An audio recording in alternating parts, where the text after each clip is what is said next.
Welcome to Davos again, dear President Zelenskyy. Mr. President, it is really my great honor to welcome you back to Davos. This week, Ukraine and its people once again endured deadly attacks by Russia. We are approaching 4 years since the beginning of the full-scale invasion of Ukraine, the largest European conflict since World War II. Mr. President, you have led your country through one of the most consequential periods in modern European history.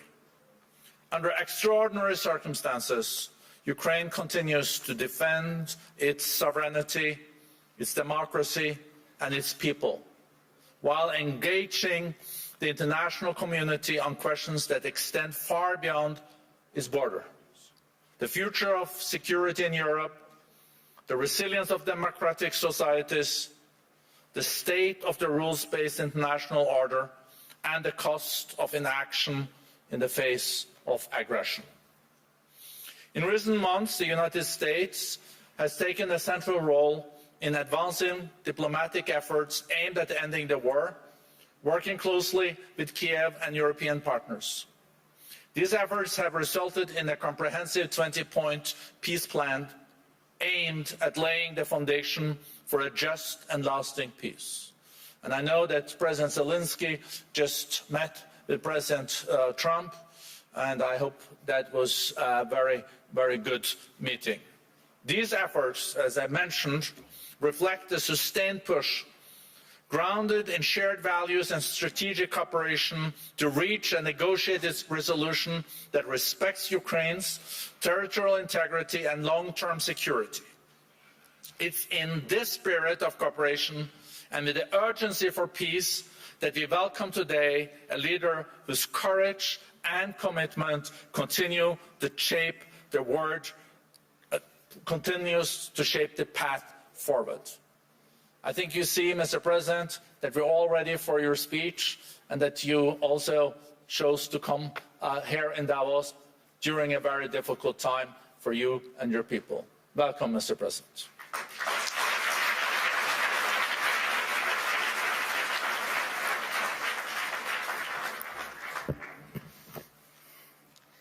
Thank you very much. Dear friends, everyone remembers the great American film Groundhog Day with Bill Murray and Andy McDowell. Yes, but no one would want to live like that, repeating the same thing for weeks, months, and of course for years. And yet, that's exactly how we live now. And it's our life. And every forum like this one proves it. Just last year, here in Davos, I ended my speech with the words, Europe needs to know how to defend itself. A year has passed, and nothing has changed. We are still in a situation where I must say the same words, but why? The answer is not just about the threats that exist or may appear. Each year brings something new for Europe and for the world. Everyone turned attention to Greenland. And it's clear most leaders simply are not sure what to do about it. And it seems like everyone is just waiting for America to cool down on this topic, hoping it will pass away. But what if will not? What then? There was so much talk about the protests in Iran, but they drowned in blood. The world has not helped enough the Iranian people, and it's true. It has stood aside. In Europe, there was Christmas and New Year celebrations, the seasonal holidays. By the time politicians came back to work and started forming a position, the Ayatollah has already killed thousands. And what will Iran become after this bloodshed? If the regime survives, it sends a clear signal to every bully: kill enough people and you stay in power. Who in Europe needs that message to become a reality? And yet Europe hasn't even tried to build its own response. Let's look at the Western Hemisphere. President Trump led an operation in Venezuela and Maduro was arrested, and there were different opinions about it, but the fact remains: Maduro is on trial in New York. Sorry, but Putin is not on trial. And this is the fourth year of the biggest war in Europe since World War II. And the man who started it is not only free, he is still fighting for his frozen money in Europe. And you know what? He is having some success, it's true. It's Putin who's trying to decide how the frozen Russian assets should be used, not those who have the power to punish him for this war.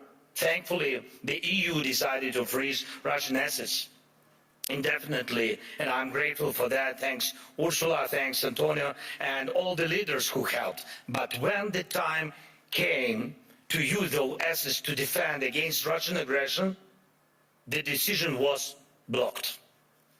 Putin managed this, yes, managed to stop Europe, unfortunately. Next point. Because of the America's position, people are now avoiding the topic of the International Criminal Court.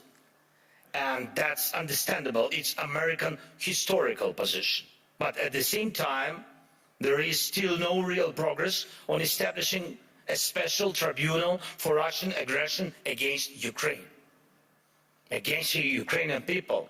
And we have an agreement, it's true. Many meetings have taken place, but still Europe hasn't reached even the point of having a home for the tribunal with staff and actual work happening inside. What's missing? Time or political will. Too often in Europe, something else is always more urgent than justice. Right now, we are working actively with partners on security guarantees, and I'm grateful for that, but those are for after the war ends. Once the ceasefire begins, there will be contingents and joint patrols and partner flags on Ukrainian soil. And that is a very good step and the right signal that UK and France are ready to actually commit their forces on the ground, and there is already a first agreement on that. Thank you, Keir, thanks Emmanuel, and all the leaders in our coalition. And we are doing everything to make sure that our coalition of the willing truly becomes a coalition of action. And again, everyone is very positive, but, always but the backstop of President Trump is needed. And again, no security guarantees work without the US. But what about the ceasefire itself? Who can help make it happen? Europe loves to discuss the future, but avoids taking action today, action that defines what kind of future we will have. That is the problem. Why can President Trump stop tankers from the Shadow Fleet and seize oil, but Europe doesn't? Russian oil is being transported right along European shores. That oil funds the war against Ukraine. That oil helps destabilize Europe. So Russian oil must be stopped and confiscated and sold for Europe's benefit. Why not? If Putin has no money, there is no war for Europe. If Europe has money, then it can protect its people. Right now, those tankers are making money for Putin, and that means Russia continues to push its sick agenda. Next point. I've said it before and I'll repeat it again. Europe needs united armed forces, forces that can truly defend Europe. Today, Europe relies only on the belief that if danger comes, NATO will act. But no one has really seen the alliance in action. If Putin decides to take Lithuania or strike Poland, who will respond? Who will respond? Right now, NATO exists thanks to belief that the United States will act, that it will not stand aside and will help. But what if it doesn't? Believe me, this question is everywhere in the minds of every European leader, and some try to get closer to President Trump, it's true. Some wait hoping the problem will disappear. Some have started acting, investing in weapons production and etc., building partnerships, getting public support for higher defense spending. But let's remember, until America pressured Europe to spend more on defense, most countries were not even trying to reach 5% of GDP, the minimum needed to ensure security. Europe needs to know how to defend itself. And if you send 30 or 40 soldiers to Greenland, what is that for? What message does it send? What's the message to Putin, to China? And even more importantly, what message does it send to Denmark? The most important, your close ally. You either declare that European bases will protect the region from Russia and China and establish those bases, or you risk not being taken seriously because 30 or 40 soldiers will not protect anything. And we know what to do. If Russian warships are sailing freely around Greenland, Ukraine can help. We have the expertise and weapons to ensure not one of those ships remains. They can sink near Greenland, just as they do near Crimea. No problem, we have the tools and we have people. For us, the sea is not the first line of defense, so we can take actions, and we know how to fight there if we were asked and if Ukraine were in NATO. But we are not. We will solve this problem with Russian ships. As for Iran, everyone is waiting to see what America will do.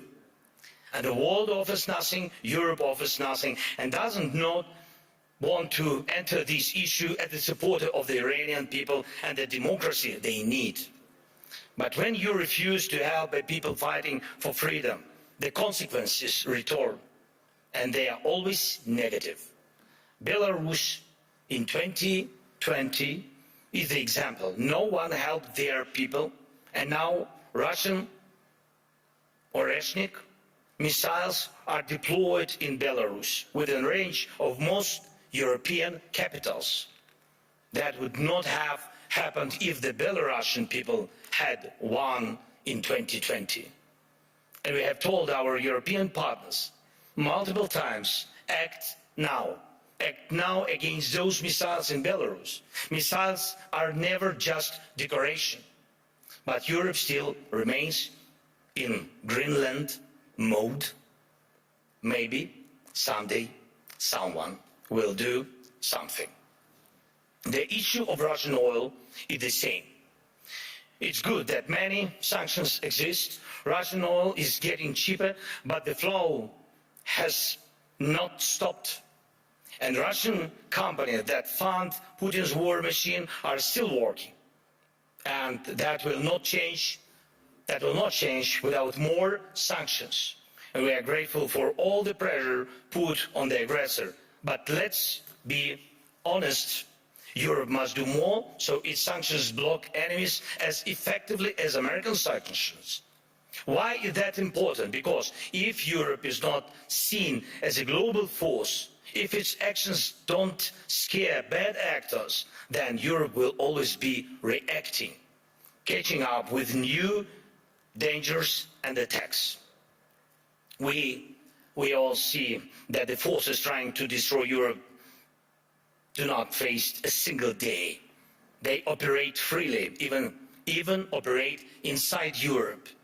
Every victor who lives off European money while trying to sell out European interests deserves a smack upside the head.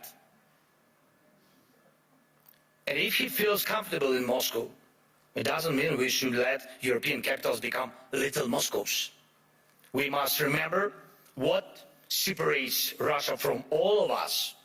The most fundamental line of conflict between Russia and Ukraine and all of Europe is this: Russia fights to devalue people, to make sure that when dictators want to destroy someone, they can. But they must lose power, not gain it.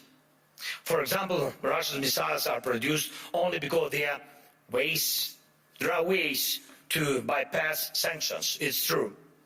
Everyone sees how Russia tries to freeze Ukrainians. Now, our people, Ukrainians to death at minus 20 degrees Celsius.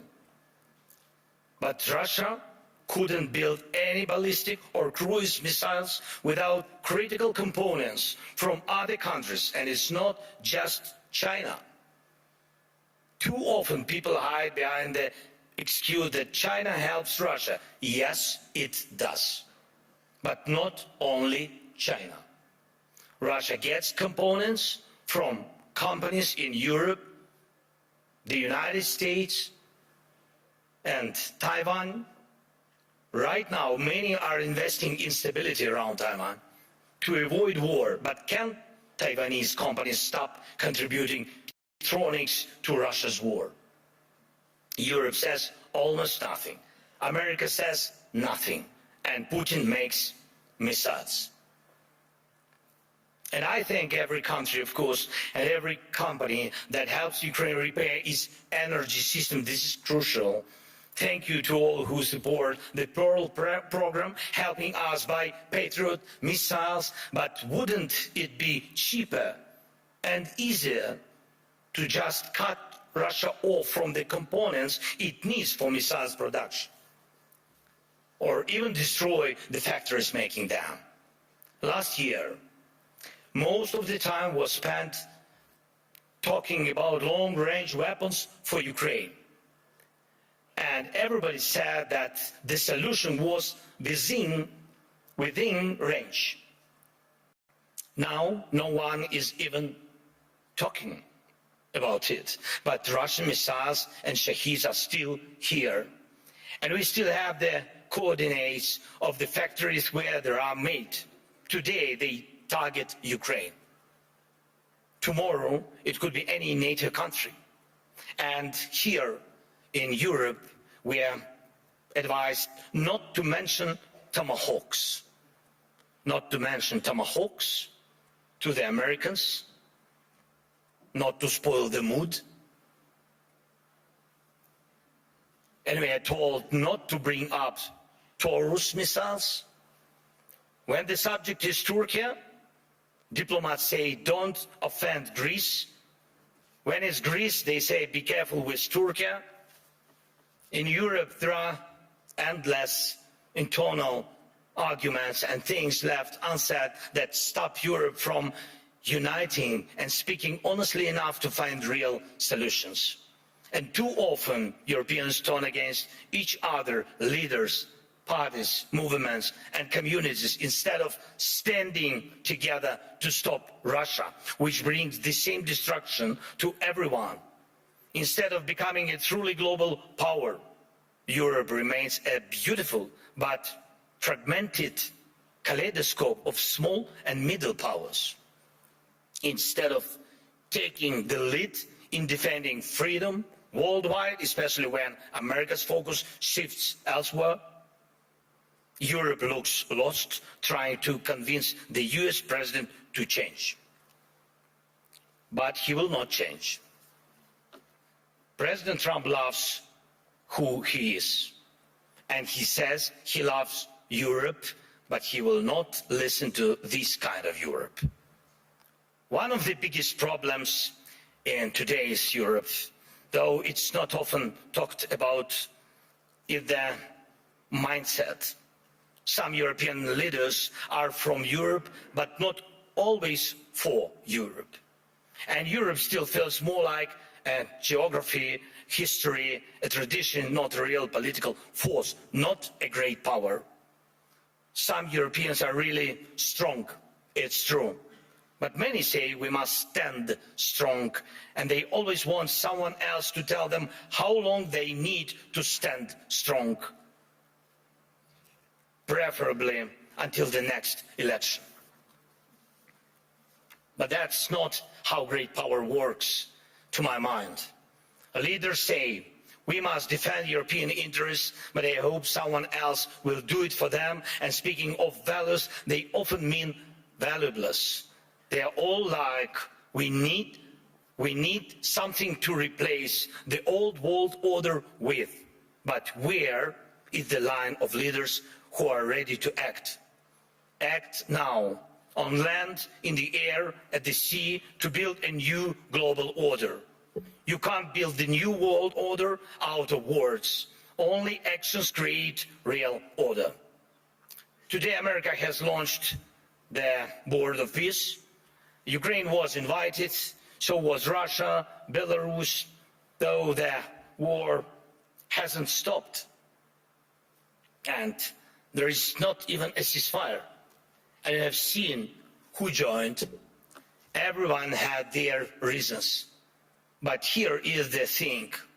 Europe hasn't even formed a united position on the American idea. Maybe tonight, when the European Council meets, they will decide something. But the documents were already signed this morning, and tonight they might also finally decide something on Greenland. But last night, Mark Rutte had spoken to President Trump. Thank you, Mark, for your productiveness. America is already changing its position, but nobody knows exactly how. So things move faster than we. Things move faster than Europe. And how can Europe keep up? Dear friends, we should not degrade ourselves to secondary roles, not when we have a chance to be a great power together. We should not accept that Europe is just a salad of small and middle powers seasoned with enemies of Europe. When united, we are truly invincible. And Europe can and must be a global force, not one that reacts late, but one that defines the future. That would help everyone from the Middle East to every other region in the world. That would help Europe itself, because the challenges we face now are challenges to the European way of life, where people matter, where nations matter. Europe can help build a better world. Europe must build a better world, and a world without war, of course. But for that, Europe needs strength. For that, we must act together and act in time. And most of all, we must have the courage to act. And we are actively working to reach solutions, real solutions. Today, we met with President Trump, and our teams are working almost every day. It's not simple. The documents aimed at ending this war are nearly ready, and that really matters. Ukraine is working with full honesty and determination, and that brings results. And Russia must become ready to finish this war, to stop this aggression, Russian war against us. So the pressure must be strong enough, and the support for Ukraine must grow even stronger. Our previous meetings with President of the United States brought us air defense missiles, and thanks Europeans, they helped also. And today we also spoke about the protecting the skies, which means protecting lives, of course. And I hope America will continue to stand with us. And Europe must be strong. and Ukraine is ready to help with anything needed to guarantee peace and prevent destruction. We are ready to help others become stronger than they are now. We are ready to be part of a Europe that truly matters, a Europe of real power, great power. Today we need that power to protect our own independence, but you need Ukraine's independence too, because tomorrow you may have to defend your way of life. And when Ukraine is with you, no one will wipe their feet on you, and you will always have a way to act, and act in time. This is very important. Act in time. Dear friends, today is one of the last days of Davos, though definitely not the last Davos, of course. And everyone agrees on that. Many people believe that somehow things will work out on their own. But we cannot rely on somehow. For real security, faith is not enough. Faith in a partner, in a lucky turn of events. No intellectual discussions are capable of stopping wars. We need action. World order comes from action, and we just need the courage to act. Without action now, there is no tomorrow. Let's end this Groundhog Day. And yes, it's possible. Thank you. Slava Ukraini!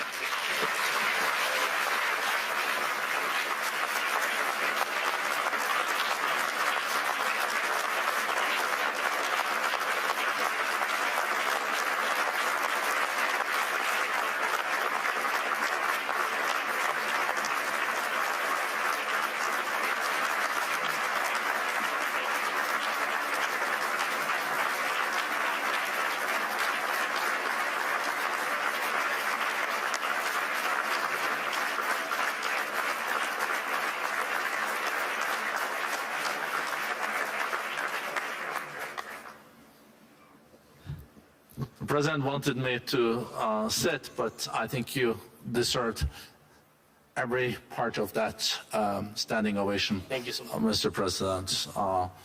It is very good to have you back. How did your meeting with President Trump go? Honestly. Of course, honestly. But of course, in the interest of your country. Yes, it was in the interest of my country. Yeah, the meeting was, I would never question that. No. The meeting was good, thanks to President, and thank you that he found time for us. And it's really, today I saw like my team, and they spoke with American team. And before my meeting with President Trump, my team spent a lot of time with Americans. And even I wanted to ask President Trump to give them American passports, because I think that they, really spend a lot of time. But be honest, I think that the meeting is very important. We need in our boat, I hope this is the boat, this is ship to peace, and we need very much to have the United States. For the future, for security guarantees, we understand that Europe has to be more stronger, but Europe will need time. And today America is very strong, and I think that our teams worked well and come, like I think this is like last mile, which is very difficult, which during any dialogue with any president, I have to defend the interests of my country. That's why the dialogue is, maybe it's not simple, but today it was positive. Okay. That's enough. I think that's a good answer. Thank you. We know that Jared Kushner and also Special Representative Steve Witkoff is traveling this afternoon to Moscow. I think that I think now it all is also about when Russia is ready to stop the war. And it's hard to really understand what is in the head of Mr. Putin too. But what do you think are the current calculations in Moscow? First of all, yes, American team will go to Moscow today. Yes, they waited for our meeting with President Trump, and now they will go, and my team will meet American team, and I think that it will be the first trilateral meeting in Emirates. It will be tomorrow and the day after tomorrow. Yes, it will be 2 days meetings in Emirates. I hope that Emirates know about it. Yes, sometimes we have such surprises from American side. Yeah, but in any way they will go there, and I think this is good. If on the technical level we'll begin this trilateral meeting, I hope that we will find some. I don't know. Russians have to be ready for compromises, because everybody have to be ready, not only Ukraine, and this is important for us. So we will see what result will be, but that Russians will meet, that our guys meet today with Americans, then Americans will meet with Russians tomorrow. Today's at night. I don't know when. I don't know. Maybe Putin is sleeping. You said that nobody knows what is in his head. Yes, but they might have to wait a little bit for the meeting. I don't know. But tomorrow and the day after tomorrow we will have trilateral. Our guys will have trilateral meetings. It's better than not to have any kind of dialogue. So we are under attacks. People live without electricity, and we are in a difficult situation. But Russians also in a difficult situation. We are answering on their attacks, and God bless. The war will stop. I hope so.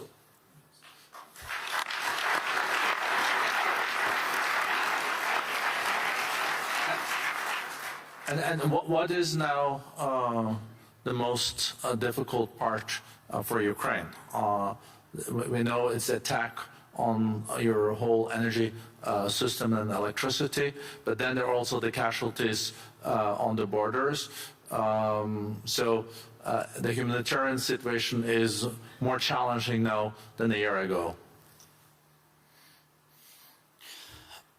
Yes, with Russia attacks energy, and they are focusing on it.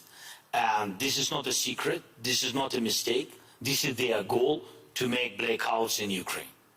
And they attack mostly civilians. They don't use a lot of missiles, these expensive missiles. What about I spoke before? They don't use it on the front. They use it against civilians, infrastructure, critical infrastructure. It's about everything, and hospitals, kindergartens, schools.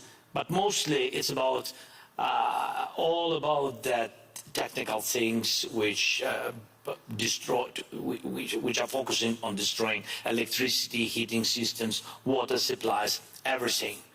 Yes, this is where we are. This is the face of Russia, and really this is the face of this war. We have defending systems. We are really created, I think, great ideas with drones, interceptors. We'll use them. We really produce them about 1,000 per day. We really produce about around that. But it's not enough. It's still not enough. Russia has 500 about 500 drones, Iranian drones, each day, and dozens of missiles, ballistic missiles. And even those systems what partners gave us, of course they could give us more. Yes, and I spoke with President Trump today about it again, and I hope it was the last words, my last words. You know, like in Ukraine said, everybody remember only the last words. So my last words been several times to President Trump: don't forget about air defense, don't forget about patriots. And so this is very important for us. during this winter. So I think that this is all these attacks. I can't say that these attacks make us stronger, because it's about our people. The people, I mean, they're surviving. They're surviving in any case, but they are heroic people, civilians and soldiers, because they are not losers of this war, and this is important. They fight for their families, houses, and of course, for the freedom, and of course. Wow. Would you be willing to say something on about the situation on the borders? You mean contact line? Yeah, contact lines. It's Russia wants to have a border there, but it's contact line. I'm glad you corrected me, Mr. President. No, it's okay. It's not the first time for me. It is not okay, but you know, coming back to the borderline. So, would you like to say something about? Yes. Contact line. Look, I mean this again, it's about technologies, and I wanted to show you, but I had some technical questions, but I wanted to show you how we work. We see online the war, we see the real enemies, we see our losses and Russian losses. Russian losses are the biggest what they had ever. So I'm just sharing with you, the real statistic is 35,000 killed per month. 35,000 soldiers. Last year, these months, it was about 14,000. So Russia is not thinking about it, but we think about it. We think how they lose and how many soldiers they lose. We know that they mobilize 43,000 per month, and they begin to lose 35. From these 43, you have to know that about 10–15% are run away, and there are some wounded, but you can understand that their army stopped increasing. This is important because of our drones technologies and our operators of drones. But in any way, we want to stop tomorrow this war, of course. But you have to know that if the war will continue, Russia will start to lose the number of their army, or Putin will decide to mobilize this country, his country, I mean. Maybe last question, because I know you also need to go back to Kiev. It was not interesting with me, yes. Your people is behind you and showing my watch all the time. I would love to continue for another 15 minutes, Mr. President. So, but not more. 15 is okay? No. No. Okay. So the last question. So my last question, Mr. President.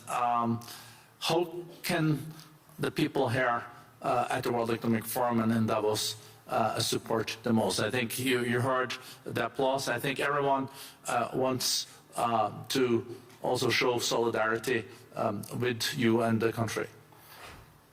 To defend our land, this is a very expensive task.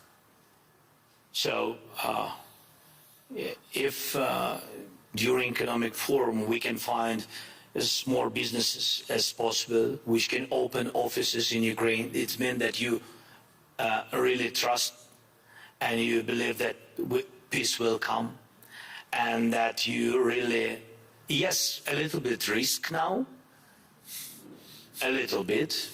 We decided at the beginning, be honest today, a little bit, but we need your offices and companies. It means that you believe and you trust in Ukraine, in our independent life after the war. This is the biggest chance what you can do, to invest now, to give jobs for our people. And I think this is the most important. This is real support, not words, real support. Jobs, money, investment, come often to Ukraine. Thank you. Thank you.